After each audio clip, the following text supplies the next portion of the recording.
Hello everybody. Today we're going to a very slow form of yoga, slow and gentle. We'll practice in the Yin tradition, so Yin rather than Yang, grounding and calming energy. Think parasympathetic stimulation rather than sympathetic activeness. So the earth rather than the sky, the moon rather than the sun, and we're starting in a reclined angle. So I'm showing you lots of different options. If you have none of these props, that's fine. They're just to make you extra comfortable, because we'll spend about 5 minutes, sometimes less, 3 to 5 minutes, in each posture, and we want to be completely still in the posture. At all times comfortable, that's important. So as you're coming into it, you need to be not just a little bit comfortable, but super comfy, cozy.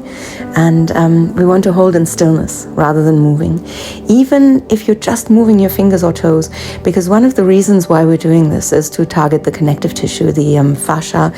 And you may know that we have got connective tissue all over our body, and I sometimes describe it as a spider's web. And in the same way as a spider's web would move everywhere if you touched one side, that is the same with our fascia. So we want to try and be still, because even a movement of your hand can mess with that myofascial matrix. So that is one reason to be still in the body. The other reason is that we want to achieve stillness of the mind. So if you think of Patanjali's Yoga Sutras, Yoga's Chitta Vritti Nirodha, yoga is the stilling of mental fluctuations. And in Hatha Yoga, where we're using the body in order to achieve that stillness of the mind. So that's what we're doing here, and we're adding this element of, so Yin comes from actually quite a new invention or spin on yoga practice, comes from the 1970s, Paul Ising, who was a Taoist yoga teacher. And that Taoist tradition, obviously this is where Yin and Yang comes from, but there is a concept of Qi and meridians, which I always liken to, if you've not heard of Chinese medicine, Qi, meridians, etc. It's very similar to what the ancient yogic texts talk about when they talk about chakras and nadis and pran that flows through your body. So it's all about opening up energy channels and letting energy flow freely. And if we're thinking of that in terms of the connective tissue of your fascia, ligaments and tendons, then it is the same thing. Because we often attribute tightness in the body to muscle tightness, when actually it is the surrounding tissue that is tight. So your fascia need to be stretched, and that requires a long hold in stillness, an active stretch in which you are passive, of course, but passivity is actually an interesting one, because the body is allowed to, say, fall asleep. You want yourself to become heavy here, but your mind is active. So what we're doing while we're in these postures is we're going to focus on all the sensations that we feel in the body, but we're not getting attached to them. We're not going to reject any of them. So I don't want you to think, oh, I love how this feels in my body, I want more of it. And I don't want you to think, I really dislike the sensation. Obviously, if something is painful, you must move out. And you've got that inherent wisdom, we all do. We just want to listen to what the body is telling us, rather than what the ego says, what the mind says, what our competitive drive lets us believe is best for the body. So we're lying here, we're observing everything that is happening in the body without any kind of judgment, because things don't have to be good or bad. A sensation is just a sensation. It's there and it is temporary, so there's no need to get addicted to it. There's no need to push it away and get angry and aggressive about it. So that is the idea here. We're just observing without any reactivity whatever we can perceive. And if you're currently thinking, oh my God, she's been talking for 4 minutes straight, don't worry, I won't do that throughout the whole class, because Yin lives off those silences, because in those silences something happens, and that something is that you are going to get distracted. The mind is going to wander, because that is what the mind does. There's a part of the brain called the default mode network, well, a network really, different parts of the brain. And it's called that because we're in it by default. So it's associated with daydreaming, ruminating, self-obsessed thoughts, which can be positive, dreaming can be positive, and we need this default mode network as well. It's great for downtime after you focused a lot and can spark creativity, but we're in it almost half the time by default. So if you're not focusing on a task, if you're just zapping mindlessly through Netflix or something, then this is when you're in the default mode network. And our aim in this class is to not be in that DMF, default mode network, but to be actively focused on the body. Now come out of this posture and find your first rebounder, just a reset posture, like an echo of the pose that we were in. So we're just letting the sensations leave the body, and this pose can be anything you want it to be. You could be elsewhere, you can be anywhere at all. It just needs to work for you, and you're allowing yourself, your body as well as your mind, a chance to reset. And after a long hold, what happens is that the cells that reinforce the fascia, they're called fibroblasts, are able to do their work. Fascia also need to be properly hydrated. That's another reason why we should drink lots of water. But yeah, we're staying in every rebounder for around about a minute, and I always also give the option of a little sigh, or even better, a little sound that we can make. As you may know from other classes with me or from other people that you've practiced with, that if we're sighing or making a sound, if your exhale is longer than your inhale, so you're focusing on exhalation and the sound, you're activating parasympathetic activity. Now, if you've got a bolster, you could sit on this bolster and then hands to the heart center. Maybe the elbows are where the knees are, in line with the knees, and can gently press them out. You could sit on blocks. Mine are cork and they're quite quite hard. You obviously don't need a prop at all, but in Yin it is important to be comfortable. So I want you to be comfortable, and if you're not quite there yet, if you haven't quite found the posture for you, then absolutely change position until you found that perfect place and you can be still, because this is still Yin. Yes, we're sitting now, we're not lying on the ground. So this may be a little bit more challenging. However, there is always a Yin element to everything that we do in a Yin class, and that stillness now comes over you. You want to feel softness in the body, and you want to allow your body to begin to release any tension that it may be holding, that it may be ready to let go of. But then you're not making anything happen. So if there is tension, just give that tension space, observe it, give it attention. And then from that, when it is ready to leave the body, it will. But maybe recognize that that tension is there for a reason. Maybe it's trying to tell you something. And again, any actual physical pain, rather than a stretch is getting very deep and you're thinking, I'm bored or whatever, this is a sign for you to know, now I need to move out. If there's an actual physical pain. Everything else, sit with the sensation, observe it without judgment. And what else do we observe without judgment? Our thoughts, our emotions, anything that pops in. Just don't identify with anything. You can even imagine that your consciousness, your Shiva to Shakti, who's the physical body, the material body, can move outside of you, so that you're seeing your body and that whole experience of your physical life from a distance. And then you don't have to get involved. You don't have to get aggravated about things that aren't quite right. You don't have to hold on to anything fiercely. So Yin is all about softness. Soft, just like the plant behind me. So just move in the wind. If I touch it, as I often do when I teach yoga classes, it just bends. It just goes with it. It doesn't break because it's soft. And that's what we're trying to do here. Just being kind to the body and allowing the body to surrender to the posture. And when it comes to thoughts and emotions, it's much, much harder not to judge them as something that we like or dislike. So if it's your first time practicing Yin, then do something that is a little bit easier and focus on the breath. We don't harbor any particular feelings towards the breath. We don't think, oh, my breath is so amazing, or I hate my breath. It's just there. It's real-time feedback that you're in the present moment where we want to stay. Not the future, not the past, no narratives, no worries, no dreams, and no rumination of what has already happened, because the truth of the moment is the only truth that we have. And we just observe the breath, the way it's coming and going. We don't have to guide it. And I promised you silence. So for this hold, for the rest of the hold, there'll be silence in which your mind will wander and you will take it back whenever you notice.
All right, well done.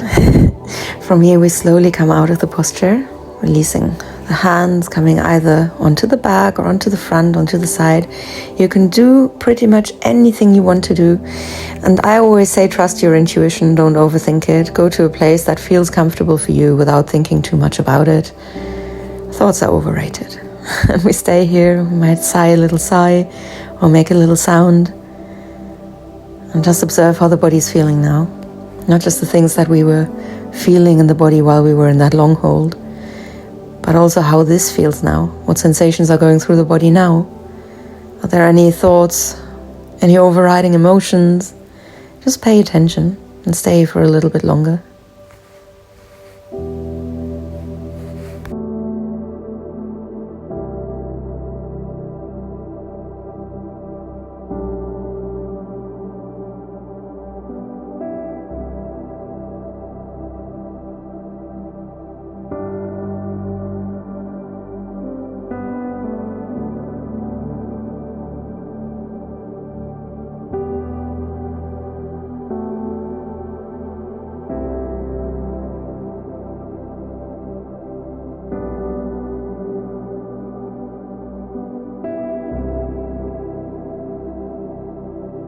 And then slowly, without any rush, because nothing in this class is rushed or fast, we're coming into our next posture. I'm prepping lots and lots of props.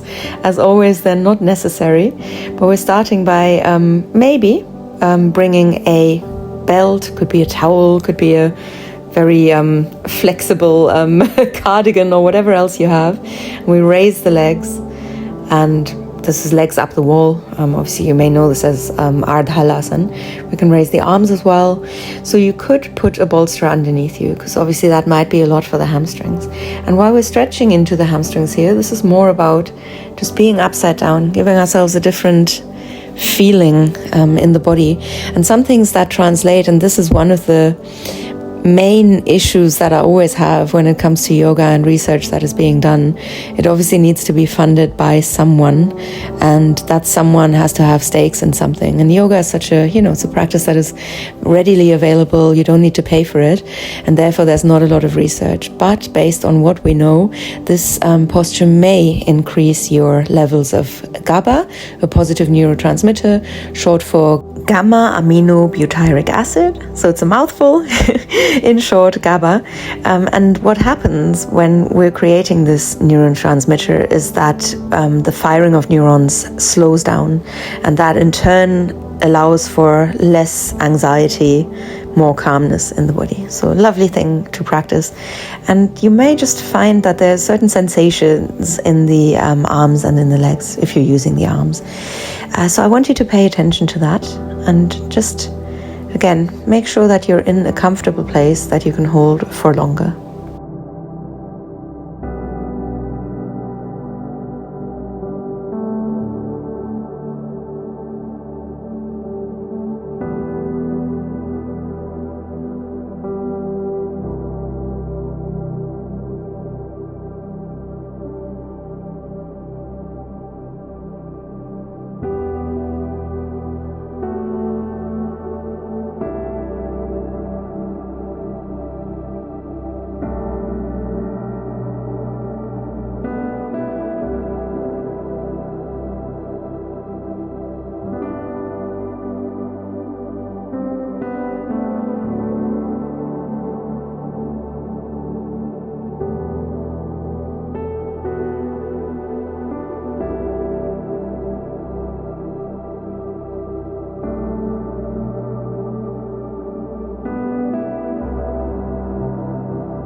Take a moment to check where your mind has been.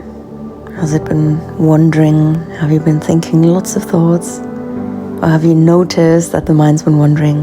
Have you taken it back to your breath?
Now slowly, again without any kind of rush, release from this posture and find a comfortable rebounder, reset posture.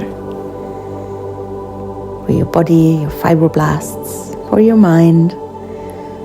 And even if you sometimes think, because there is that temptation to move on to the next thing, and obviously if you're not in a class with lots of people, and even then it happens that someone does do their own thing a little bit, it is worth giving your body that time, your mind as well.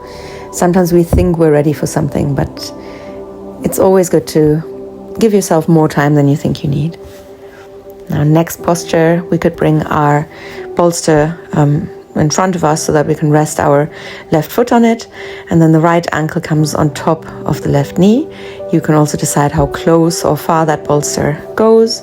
If you don't have any props, foot to the ground, knee in towards you if you want, or you could even straighten that left leg, go into a deeper hamstring stretch than before, and maybe again bring a towel, belt or strap around. So just going into a lovely hip open on the right side here. What you're doing with that left foot is more dependent on what is comfortable, of course. Again, comfort first. Everything else is then starting to unfold in the next few minutes. And we always want to do less. We want to give ourselves the chance to hone that sense of interoception and the fact that we can be much more focused, much more aware. When we're observing without judgment, what happens is that we stay in a calm equilibrium because the brain can't distinguish between happy excitement and angry excitement. So here, it's not about either of these. It's just that middle ground, which may seem boring, but boredom is a good thing in this case. It is in many ways because our brain needs it. And boredom in this case means that you haven't allowed the mind to wander. Right now you're listening to me, but what happens in silence is that your thoughts are going to fill whatever else, because we're used to getting lots and lots of stimulation, and every time that we're sort of remotely bored or we have a moment's time, we go onto our phones. We all do it.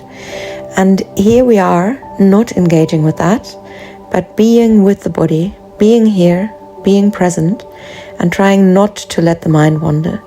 When it does, because it's not if, it is when, because it will happen, you just try to notice. And that is what we're calling meta-awareness. So building meta-awareness, that awareness of the mind wandering.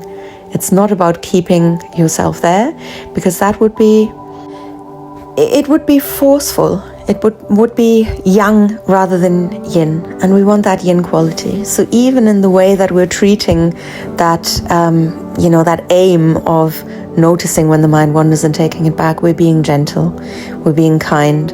We recognize that sometimes the mind wanders and that it's more about noticing when it happens and taking yourself back than it is about mind wandering not happening. So a yin class is a success if you've noticed mind wandering a lot, because that doesn't mean you had a really busy mind, or doesn't necessarily mean that. It just means that you were very good at noticing. So noticing 50 times in the yin class that your mind has been wandering and you're taking it back gives you that skill of focusing your mind. It's all about that practice. Noticing once in the yin class doesn't necessarily mean that your mind only wandered once. In fact, I find that hard to believe, because we are human beings. We have very, very complex brains. And now onto that silence again, observing the breath and observing sensations, and trying to keep your mind focused on the body.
And now let's release from here with a little sigh or sound. And again, take your time, maybe wait for an exhalation, and notice what's going on in the body, how that release feels. Not in terms of right or wrong, like this feeling, hate this feeling, just in terms of the quality of the sensations, the flavors. How would you describe this to someone?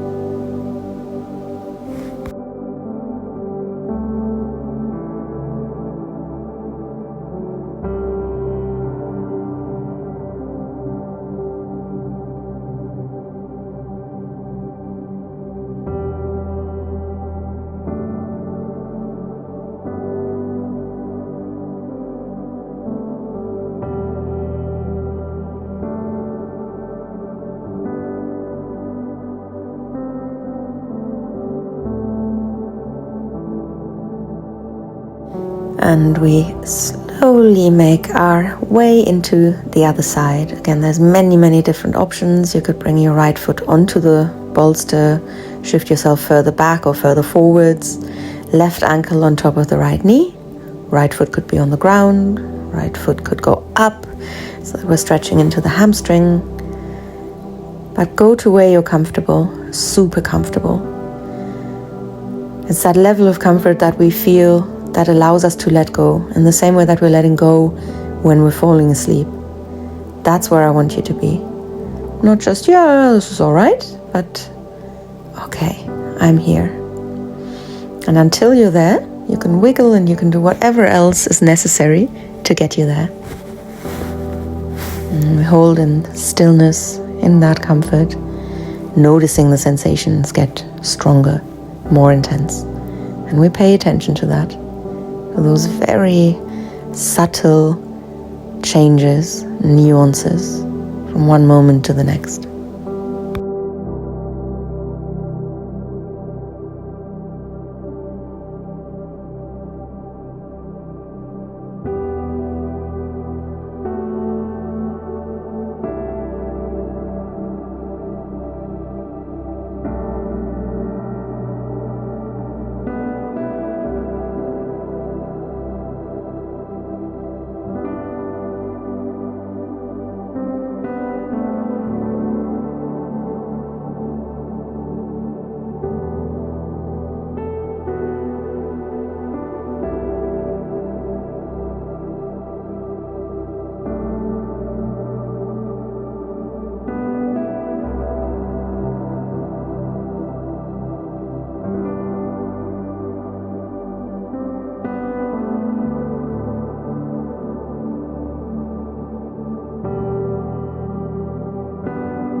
Gently release from here, come into your rebounder, any comfortable posture, sigh, make a sound, and do whatever else is helpful for you.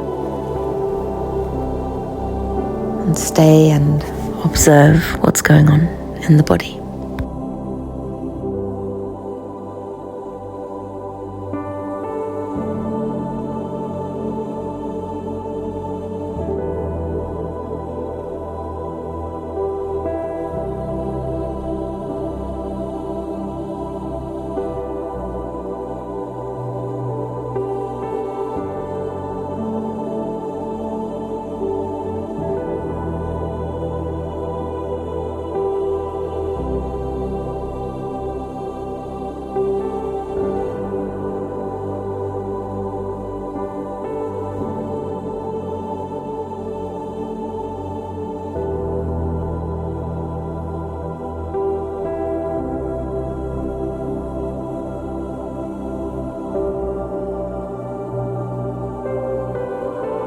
And next is a supported hip bridge. And for all the talk of you don't need any props, here you will need something. If you don't have blocks or a bolster, I'm showing with the bolster first because the bolster is nice and soft. That might be the nicest way.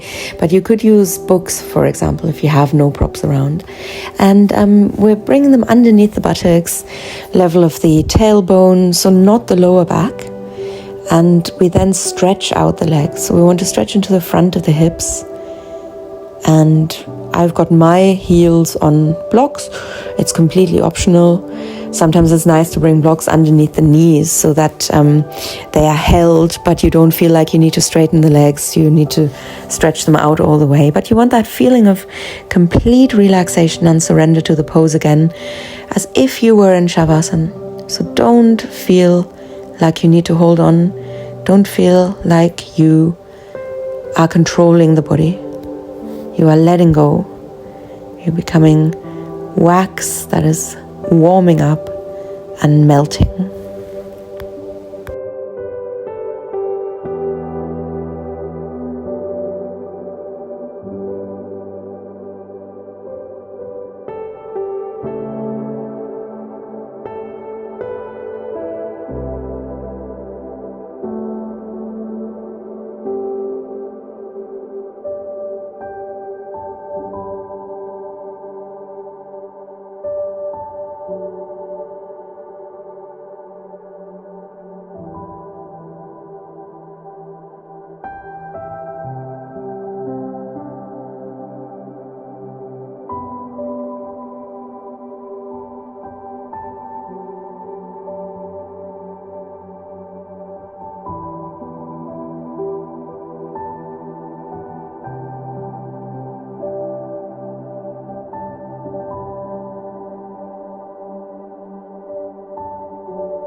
And with a sigh or a sound, we slowly come out of our supported hip bridge and into a comfortable rebounder.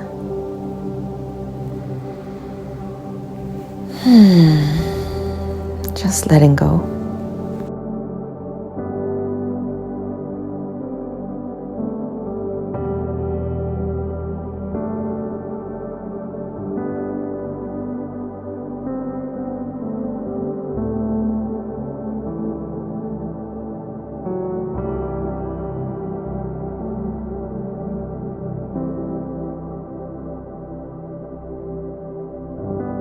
And here really just to give you a couple more options of where you could be in your rebounder, what might be comfortable for you, because of course there was a little arch in the back as well.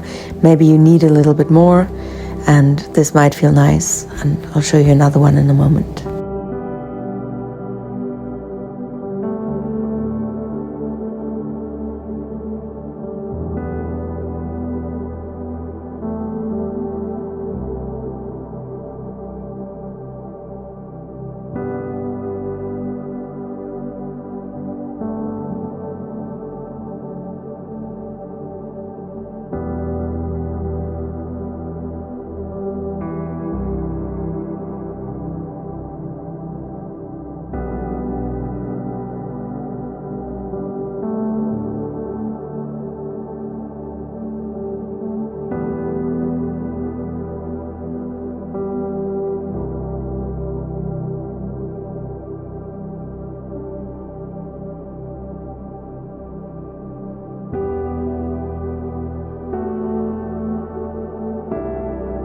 And then we're coming into our last posture already. That went so quickly.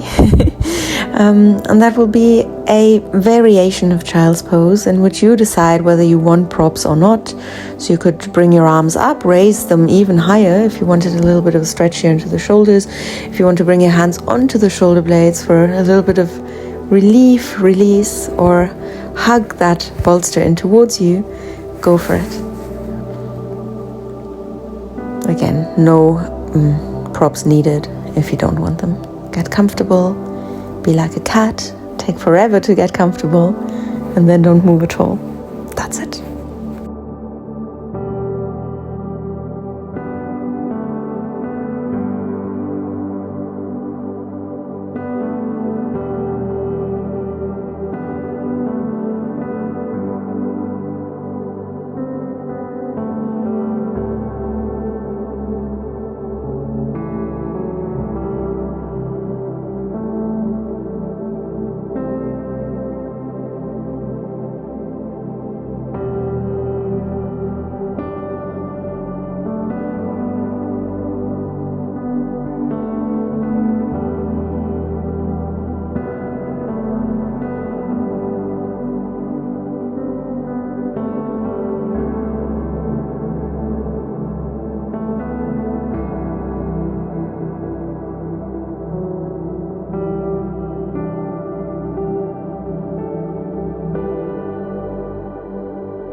And then slowly move out of the posture.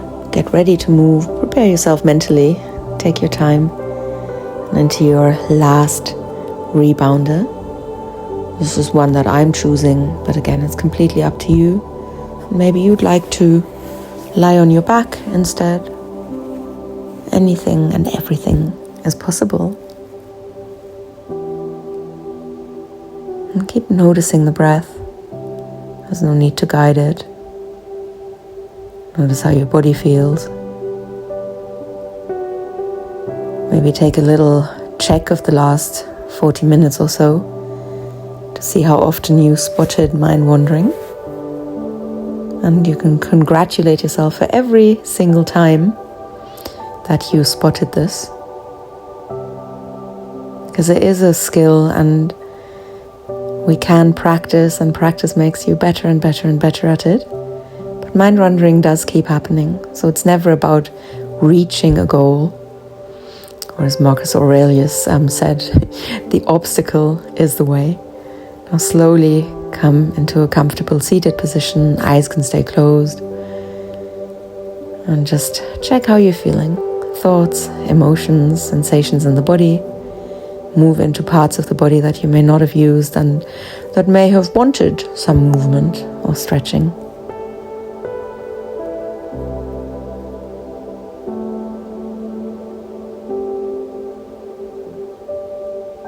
And from here, hands to the chest and stomach, noticing breath and heartbeat. Maybe guiding a couple of breaths if you want.